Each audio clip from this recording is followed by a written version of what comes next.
If you're not already breeding your mealworms, it is not too late. Do not give the pet store all your money.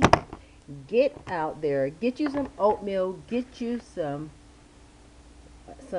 mealworms, and get to breeding your own mealworms.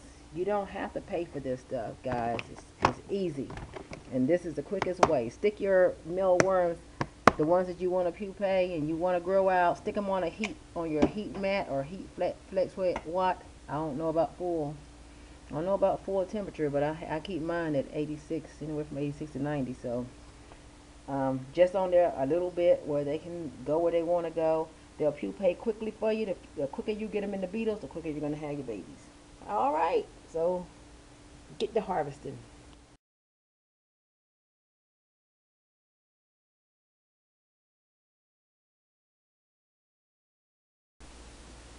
Hi YouTube, this is 910 Gecko Gal.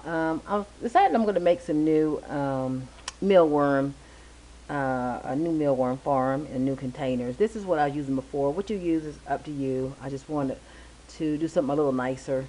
This right here is just the, you probably saw it in my harvested mealworms video, but these are just 6-quart shoebox containers that you get from like the dollar store or anywhere. And in the top I have my beetles, and on the have holes drilled in on the top, and down here I have screen glued in with the bottom cut out, and then on the bottom of that is where the baby mealworms go. The eggs go through and the babies hatch down there. Okay, so this is my old setup. So, and this is just tape that I had going around the bottom on the inside there. I don't know, just for GP. So this is the beginning of my better enclosure, or my, I just think this is going to be nicer for me. This right here is a 5.5-quart sterilite tub. They lock down with the lockdown lids. And this here is a 2.7-quart sterilite tub. What I decided to do is, okay, I got holes drilled here. Well, let me show you the whole thing.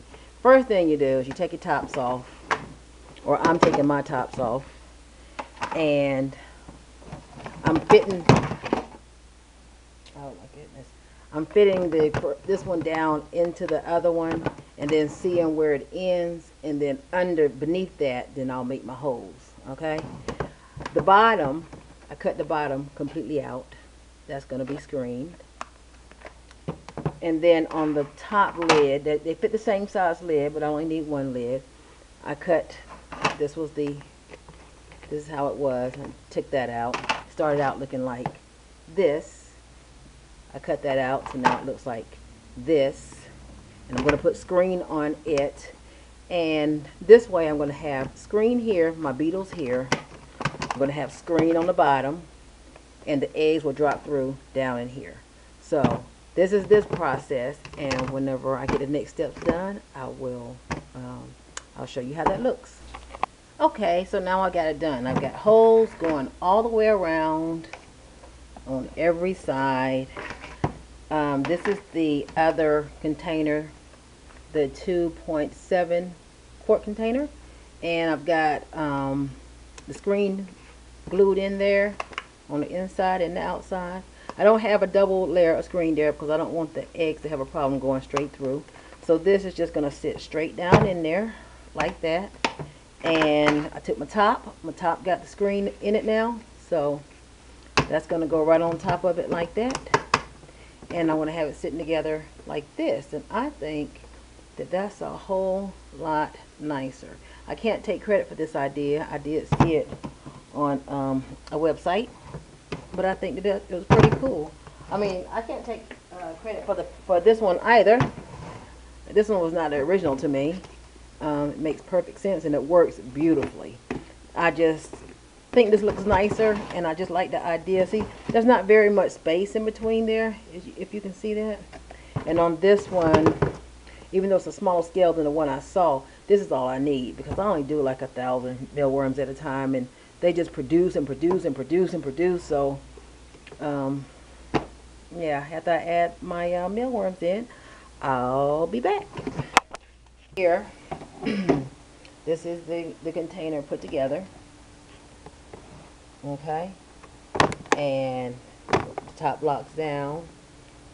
And here we have our beetles.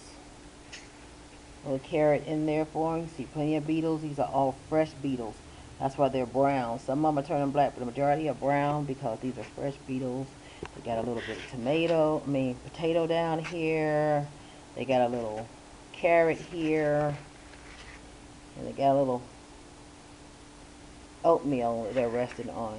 Under the bottom, you see we have that mesh so the eggs can drop straight down into there, and that's where they'll grow. Quick tip that I want to give you on getting this many. I didn't have any pupae whenever I started this video a couple of weeks ago, and the reason I have this amount of pupae is because I put the container half on my my heat strip, my heat tape, my flex white heat tape, and they pupaed quickly. I didn't do it to the point where they were like burning up. They pupaed, and I'm taking the beetles out like every few hours because I don't want them to gnaw on my pupae, so I can get them in here where they can eat. So that's the finished product, and this right here just locks down. That's the whole screen. The whole top is screened, and sits just like that.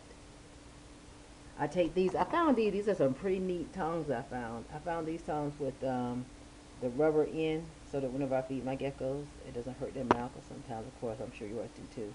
They grab it, or even your tarantulas, and you can just pick them up and not hurt them. You know, you can just pick them up and not hurt them. So, anyway, hope that helps.